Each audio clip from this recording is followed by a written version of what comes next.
ദൈവ തിരുനാമത്തിന് മഹത്വമുണ്ടാകട്ടെ.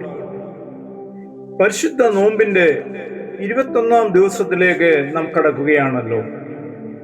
ഇന്നത്തെ ദിവസത്തെ സഭ കനാന്യ സ്ത്രീയുടെ മകൾക്ക് സൗഖ്യം നൽകിയ ദിനമായി ആചരിക്കുന്നു.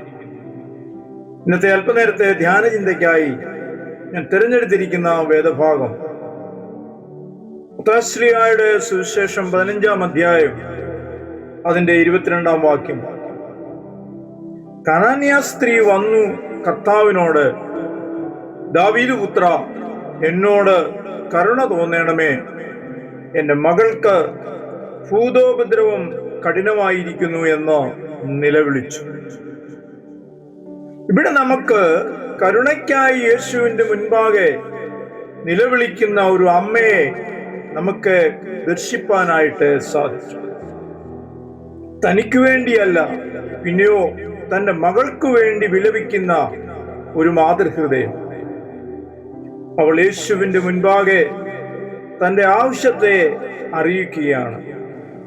എൻ്റെ മകൾ ഭൂതോപദ്രവത്താൽ പ്രയാസപ്പെടുന്നു, നീ എന്നോട് കരുണ തോന്നണമേ. യേശുവിന്റെ മുൻപിൽ കരഞ്ഞു കലങ്ങിയ കണ്ണുമായി ആരു വന്നാലും അവരോട് സഹാനുഭൂതി കാണിക്കുന്നവൻ ഇവിടെ നിശബ്ദനാവുകയാണ്. 15-ാം അധ്യായം 23-ാം വാക്യം ഇങ്ങനെ വായിക്കുന്നു: അവൻ അവളോട് ഒരു വാക്കും ഉത്തരം പറഞ്ഞില്ല. യേശുവിന്റെ നിശബ്ദതയുടെ മുൻപിൽ അവൾ പിന്മാറുകയല്ല, പിന്നെയോ വിശ്വാസത്തോട് അവനെ പിൻപറ്റുകയാണ്. ഇത് കണ്ടിരുന്നതായ ശിഷ്യന്മാർ മനസ്സലിഞ്ഞ് യേശുവിനോട് പറയുകയാണ്, അവളെ പറഞ്ഞയക്കണമേ. അവളുടെ നിലവിളി നീ കേൾക്കുന്നില്ലയോ? പിന്നെ നീ എന്തേ നിശബ്ദനായി കടന്നുപോകുന്നു? യേശു പറയുന്നതായ മറുപടി 24-ാം വാക്യത്തിൽ ഇങ്ങനെ നാം വായിക്കുകയാണ്: അതിന് അവൻ, ഇസ്രായേൽ ഗൃഹത്തിലെ കാണാതെ പോയ ആടുകളുടെ അടുത്തേക്കല്ലാതെ എന്നെ അയച്ചിട്ടില്ല. കാനാവിലെ വിരുന്നുശാലയിൽ വെച്ച് അമ്മ മറിയത്തോട് ഇങ്ങനെ ഒരു വാക്ക് സംസാരിക്കുന്നതായി നമുക്ക് കാണുവാനായിട്ട് സാധിക്കുന്നു. യോഹന്നാന്റെ സുവിശേഷം 2-ാം അധ്യായം 4-ാം വാക്യം, യേശു അവളോട്, സ്ത്രീയെ, എനിക്കും നിനക്കും തമ്മിലെന്ത്? എന്റെ നാഴിക ഇതുവരെ വന്നിട്ടില്ല. ഇവിടെ കനാന്യ സ്ത്രീയോടും യേശു പറയുന്നത് താൻ ലോകത്തിലേക്ക് വന്നതിന്റെ ഉദ്ദേശത്തെ കുറിച്ചാണ്. അത്ഭുതങ്ങൾ പ്രവർത്തിക്കുക എന്നതിലും അപ്പുറം എന്റെ പിതാവിന്റെ ആലയുടെ പുറത്തുള്ള ആടുകളെ കണ്ടെത്തുക എന്നുള്ളതാണ് എൻ്റെ ലക്ഷ്യം. യോഹന്നാന്റെ സുവിശേഷം 10-ാം അധ്യായം 11-ാം വാക്യം പറയുന്നു: ഞാൻ നല്ല ഇടയനാകുന്നു, നല്ല ഇടയൻ ആടുകൾക്ക് വേണ്ടി തന്റെ ജീവനെ കൊടുക്കുന്നു.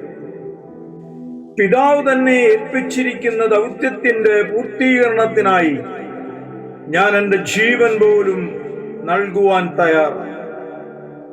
അതുകൊണ്ടാണ് 15-ാം അധ്യായം 26-ാം വാക്യത്തിൽ നാം ഇപ്രകാരം വായിക്കുന്നത്: മക്കളുടെ അപ്പം എടുത്ത് നായ്ക്കുട്ടികൾക്ക് ഇട്ടുകൊടുക്കുന്നത് നന്നല്ല.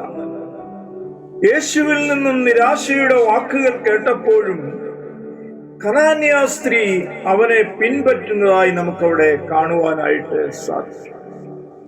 മത്തായിയുടെ സുവിശേഷം 15-ാം അധ്യായം 27-ാം വാക്യം പറയുന്നു: അതേ കർത്താവേ, നായ്ക്കുട്ടികളും ഉടയവരുടെ മേശയിൽ നിന്ന് വീഴുന്ന നുറുക്കുകൾ തിന്നുന്നുണ്ടല്ലോ എന്ന് പറഞ്ഞു.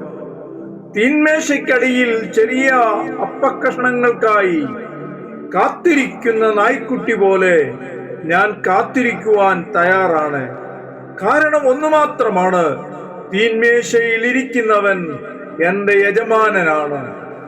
അവൻ എൻ്റെ വിശപ്പിന്റെ ആഴം മനസ്സിലാക്കുമ്പോൾ ഒരു ചെറുകഷ്ണം അപ്പമെങ്കിലും എനിക്കായി അവനിട്ടു തരും. ഞാൻ ആഗ്രഹിക്കുന്നതും അതുമാത്രമാണ്.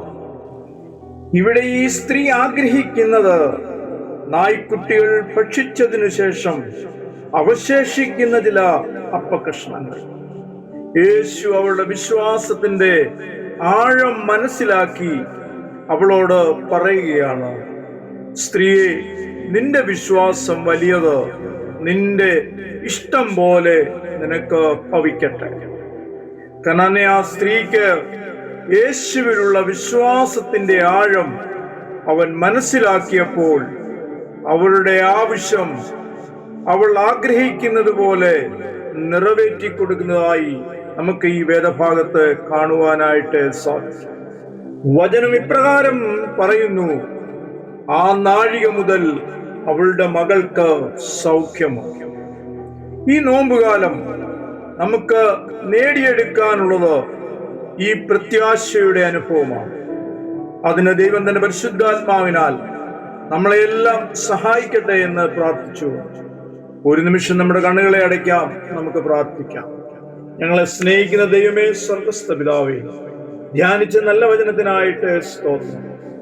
യജമാനന്റെ മേശയിൽ നിന്നും വീഴുന്ന അപ്പക്കഷണങ്ങൾ കൊണ്ട് സംതൃപ്തനാകുന്ന നായ്ക്കുട്ടി പോലെ അപ്പ ഞങ്ങളും അങ്ങയുടെ സന്നിധിയിലേക്ക് കടന്നു വരുന്നു.